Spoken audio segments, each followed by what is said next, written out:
Thank you very much, Geraldine. Next, I would like to, we're talking about these, Geraldine mentioned this group of people we've brought in from across the continent. You're lucky enough to be able to hear from 2 of them and to hear like a nice 15-minute presentation about the projects that they're working on. So I'd like to invite Sename Kofi to come up to the stage and tell you all about his project in Togo.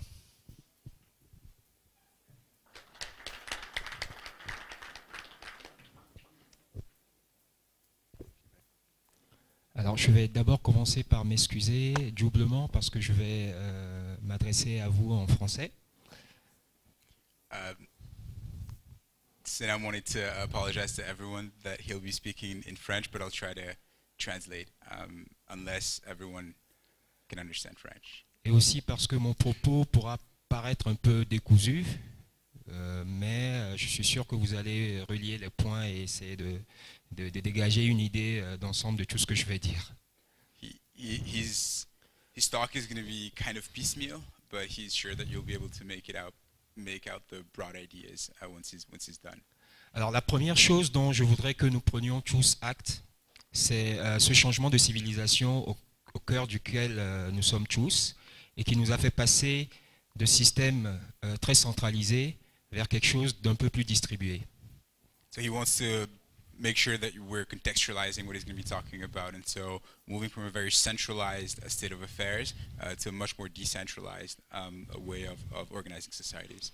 Et donc nous sommes passés d'un monde de la concentration du pouvoir et de la centralité vers un monde de l'humanisme du réseau. So really think about humanism and networking as the core principles that underpin our societies. Et le premier effet que cela a, c'est que les pouvoirs qui étaient concentrés sont maintenant distribués et tous les monopoles sont en quelque sorte un peu menacés.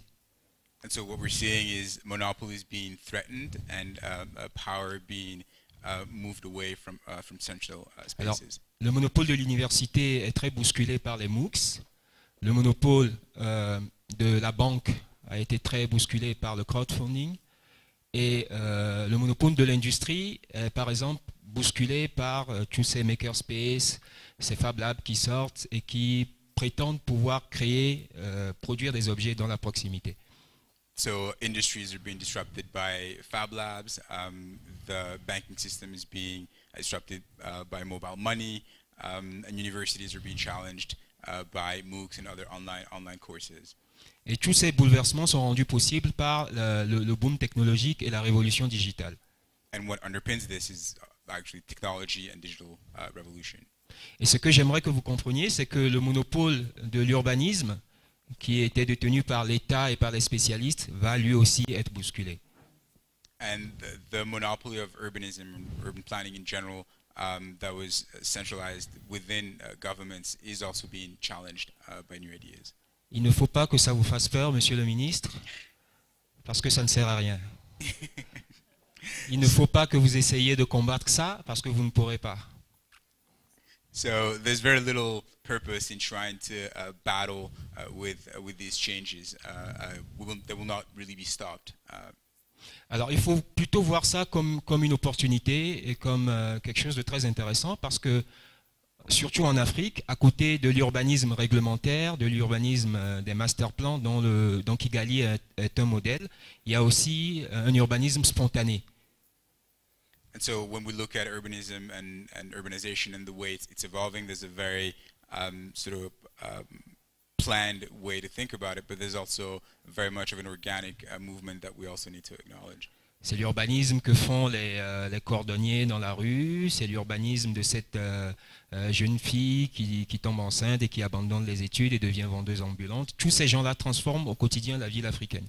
And so we see this in especially the informal sector, people that are making choices that are very informal but that shape the way our cities actually live day in, day out.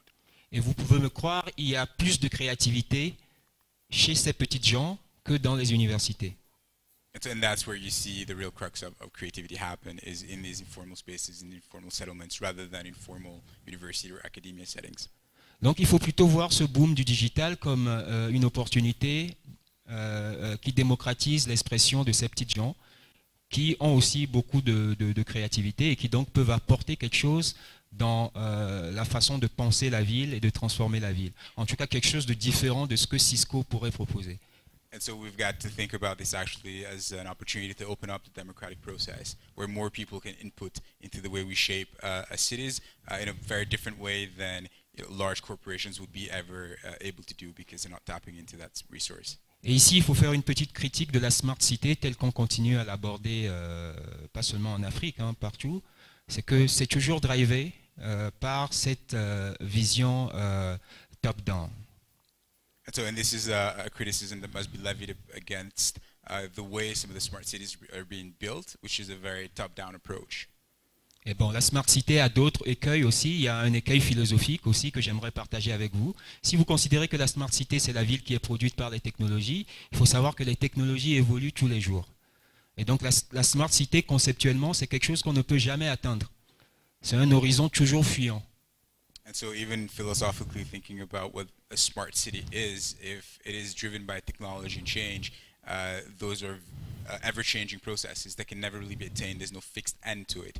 And so the process is what's important. Donc il faudrait penser au-delà de la smart city, parce que la technologie étant aujourd'hui une commodité, ça ne peut plus être quelque chose qui construit un concept, mais ce que la technologie permet.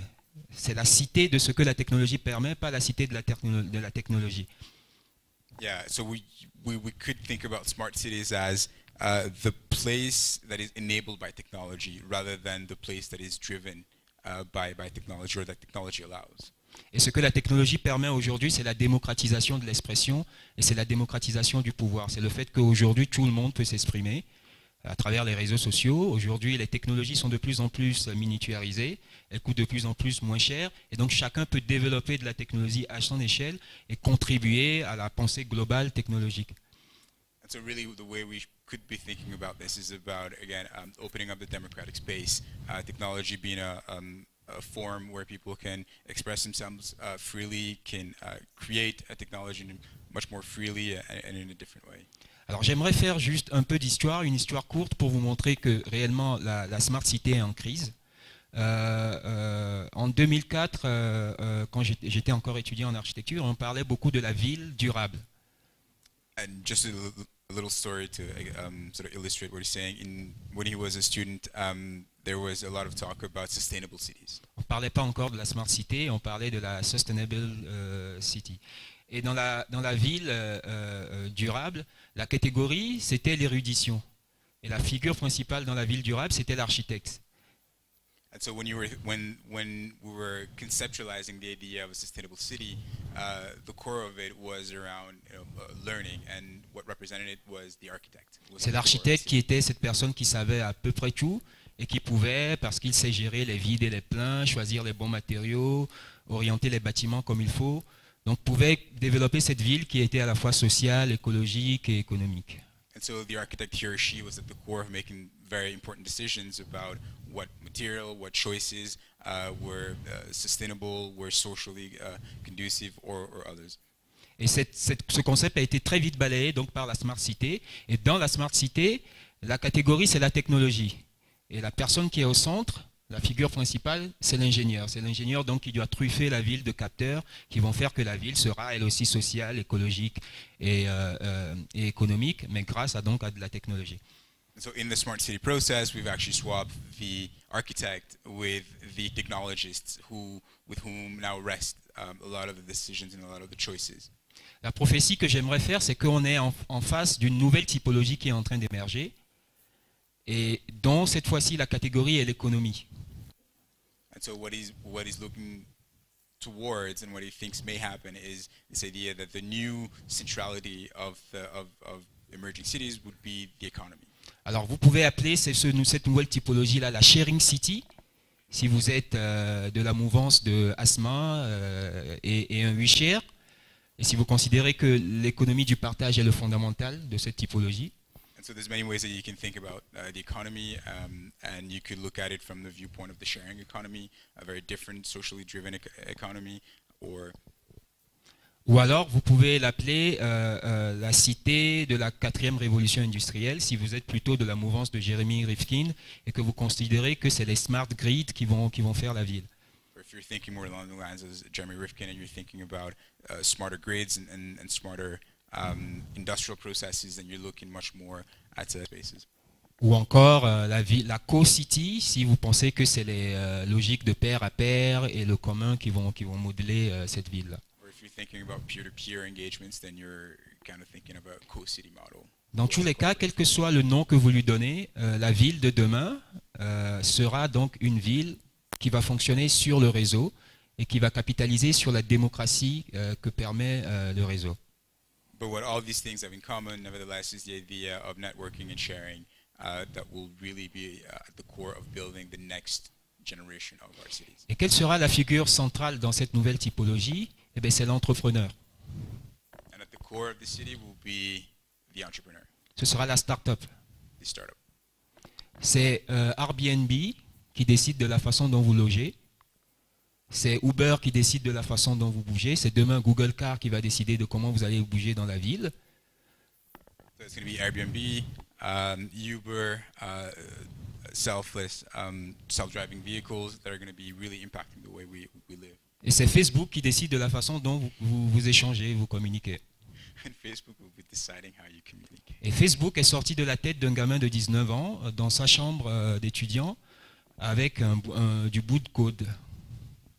And I mean, we all know how Facebook started in a dorm room, led by a 19-year-old. Vous pensez que les gamins de 19 ans en Afrique, dans leur chambre, n'écrivent pas du code?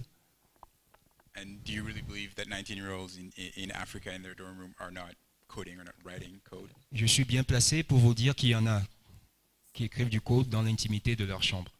And he's well placed and well suited to, state that there are quite a few that are doing it. Et un de ces gamins va peut-être lancer quelque chose demain, qui parce qu'il va en faire une start-up, donc va le rendre scalable, va complètement transformer un des aspects de l'urbain. Et vous n'y pourrez rien. And so, and one of these kids is obviously going to be the one that will, or many of these kids will be the ones that will be making the incredible shifts that Facebook was able to make, and there's very little that we can do to counter that.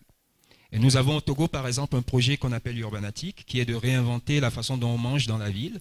On commence à le tester dans un rayon de kilomètre autour de notre lab, mais quand ça sera adopté par la population dans un rayon d'un kilomètre, eh bien, on va essayer de scaler, et cela va s'imposer peut-être comme la nouvelle façon de consommer dans la ville. And so even within there, in Togo and Lomé, where he's based, they're experimenting with a new way to eat and to consume food and to access food, and they're looking to scale up, and this may be a new model to think about food consumption in the next wave of cities. On a une autre start-up qui essaie de régler le problème des déchets plastiques. Je sais que vous n'avez pas ce problème-là ici au Rwanda, mais il est encore présent au Togo, et cette start-up qui teste ce produit-là dans un rayon d'un kilomètre autour du lab, s'il le valide, va essayer de changer d'échelle et ça va peut-être s'imposer demain plus vite que quelque chose qu'aurait décrété un planificateur ou un urbaniste. Luckily, you may not have this issue. You do not have this issue in Rwanda with plastic bags, but it's obviously certainly an issue still back in West Africa, and they're working with a startup that's trying to regulate plastic waste around their space as well, and looking to scale up around the city. Il y a peut-être en ce moment à Kigali un gamin qui a la solution pour le problème de l'énergie. There's probably a kid in Kigali that has multiple solutions or a solution to address the energy crisis that we are all facing. Et qui commence à le développer dans l'intimité de sa chambre. And that's doing it on his own, in his own space and in his own time. S'il arrive à le sortir de sa chambre, à en faire une start-up, à changer d'échelle et qu'il a les moyens, eh bien, le problème de l'énergie pourrait être réglé via ce gamin plus vite que par une décision d'État ou par un colloque d'ingénieurs, etc. Yeah, so it's quite possible that idea may be more powerful than state decision-making or very centralized forms of decision by engineers and others. Alors la question à se poser pour le décideur, c'est que faire, comment aider? So I guess the question for the system is how does it help these individuals? Donc il faut aider, il faut accompagner ce gamin-là à faire de son idée quelque chose de vertueux et de partagé. And so building that virtuous circle that can enable this person to share their idea is an initial starting point. Et la deuxième chose à faire, c'est de hâter le surgissement de ce truc-là, de faire en sorte que ça arrive le plus vite possible. The second element is to try to accelerate the way in which these ideas move from idea to fruition. Et c'est là que les tech hubs interviennent.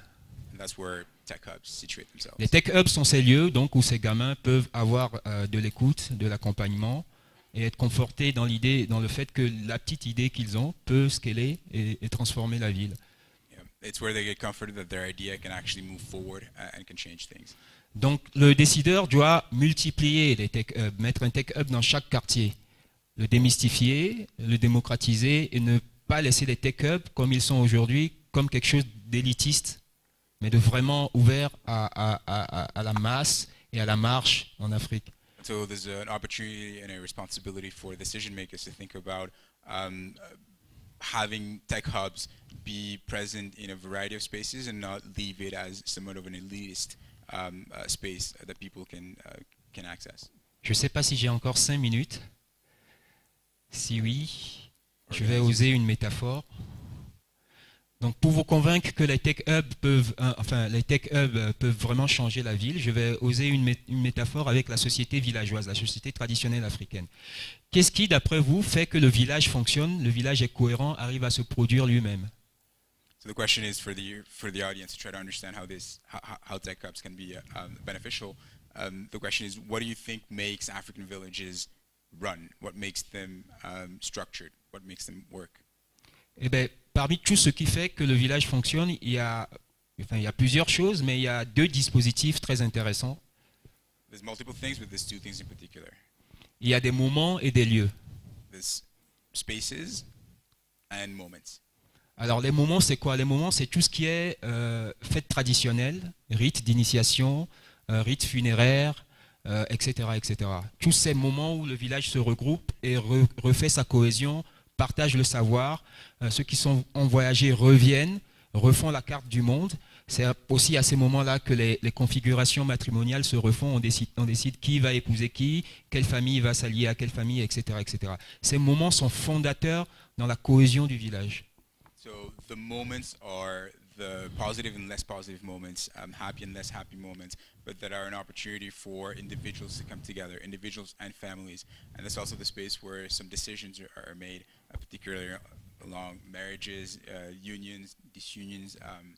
These are the moments. À part les moments, il y a donc des lieux. Dans le village, il y a des lieux dédiés à la cohésion sur le modèle des enclos d'initiation. C'est ces lieux où on regroupe tous les jeunes d'un certain âge. On leur transmet, on passe la tradition, on identifie le potentiel de chacun, on oriente, on dit toi tu vas être forgeron, toi tu seras plutôt tisserand, et puis on leur apprend à développer de la solidarité, ils mangent ensemble, ils travaillent pour le village, etc. etc. And the spaces is also what he refers to as traditional initiation enclaves, where decisions are being made about skills, jobs, opportunities for young children to move into so that they can be useful for the village as a whole. Et ce qui fait que nos villes ne marchent pas, c'est qu'on n'a pas ces dispositifs dans la ville. Il n'y a pas de moment dédié dans la ville pour que l'on se reparle, de moment dédié dans le quartier, pour que on fasse cohésion et qu'on projette le devenir du quartier. Et il n'y a pas de lieu dédié, une fois qu'on a projeté le devenir du quartier, qu'on peut investir pour commencer à fabriquer cette idée-là qu'on a de ce que doit être le quartier. Those 2 points are not necessarily replicated in the cities as we know them. There's a few opportunities to come together and think about cohesion as a way to move forward, or to allocate the certain types of responsibilities that can help the community as a whole. Avec les tech hubs, vous réintroduisez ces dispositifs dans la ville. Vous avez des lieux qui accueillent beaucoup d'événements sur le modèle des barcamps, donc les gens peuvent se reparler, décider ensemble sur un modèle un peu démocratique, et puis surtout, certains de ces lieux incubent de la technologie, comme les Fab Labs, les Makerspace, qui permettent aux gens de se mettre en projet, de commencer à fabriquer eux-mêmes la ville idéale telle qu'ils la pensent. And the tech hubs, or the hubs in general, are a space to replicate those 2 elements, the moments and the choices that do not necessarily exist elsewhere. Alors je vais finir par vous rassurer, Monsieur le Ministre, pour vous dire que quand on parle de bottom-up, il y a toujours un top-down du bottom-up. Le bottom-up n'existe pas sans top-down. Et que vous pouvez devenir le top-down du bottom-up. Si vous prenez en charge le bottom-up, que vous le ménagez, vous lui donnez les moyens de s'exprimer. Et si vous restez respectueux de ce qui fait le bottom-up, c'est-à-dire le hacker mindset. Merci. So I'm pretty sure I'll get this wrong. Yeah, so in the bottom-up process, there is a top-down process. And for the process to work, decision makers have to realize that they can be respectful of the mindset of the bottom-up while still making decisions. And so long as they're participating in this process and being respectful of what he refers to as the hacker's mindset, there can be a positive and reinforcing and virtuous circle that emerges out of that.